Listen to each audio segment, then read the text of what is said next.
गोटे ग्राम जड़े राजा रोते से राजा जन कहते बहुत प्रजावत्सल राजा माने प्रजा मानक हित साधन निजर जीवनटा को अतिवाहित करुते। से राजांकर गोटे प्रिय हाथी थिला।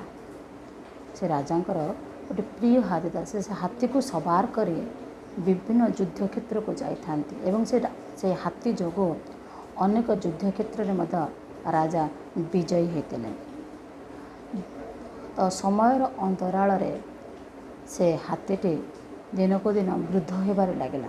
राजा ताको से युद्ध रे नवा बंद करदेले एवं ता देखाशुणार दायित्व सेवक मान को देते। तो सेवक माने सकाळ संध्यारे तार जेतिकी दायित्व बहन करबा कथा से हाथीर सुरक्षा दायित्व एवं हाथीर सेवा जत्न करुले। किंतु से खुशी थिले मध्य निराश होबार प्रचेष्टा थिला। तो दिन को दिन समय अंतराल दिने हठात कौन है ना से हाथीटी पोखरी को जाइला पानी पीवाई। पोखरी को जाइला पानी पीवाई। तो पानी पीऊ हठात पोखरी रे हाथीर गोड़ खसी हाथी गली पड़ा एवं पंकरे आउट पाउट हो बाहरी पारा ना। तो सेवक मैंने कथा जानले। सेवक मैंने मत बहुत चेष्टा कले हाथी किपर पंकर बाहर करेंगे। किंतु सेवक मैंने निराश हेले हाथी को पंकर बाहर कर पारे ना। एक कथा तो राजा एवं मंत्री शुणिले से माने पोखरी निकट को जाई पहुँचले। राजा निजे शत प्रचेषा कले हाथी को पंकर बाहर कर पारे ना।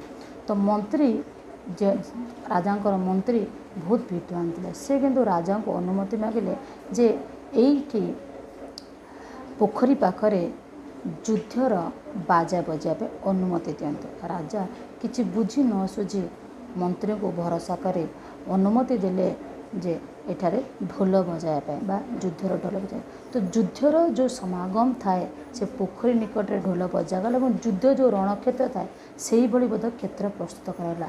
किछि क्षण पर देखागला जे निजे निजे हाथी कौन कला ना पंकरु बाहर के आसी राजा पाखे ठियाला।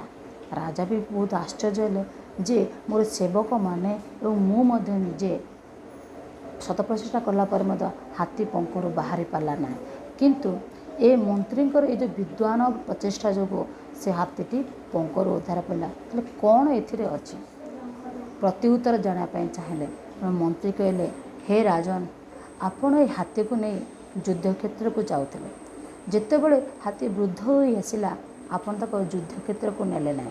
किंतु पोखरी पाख जो आम युद्धर ढोल बजेवा को लगिलु तो से हाथी को लगिला जे पुणी थे से बोधे युद्ध क्षेत्र को जापर युद्धर ढोल बाजा कणे युद्ध क्षेत्र जो उत्साह थाए से उत्साहटी हाथी क्षेत्र देखाला और हाथी निजे चेष्टा करी से पंकर उद्धार पाइला।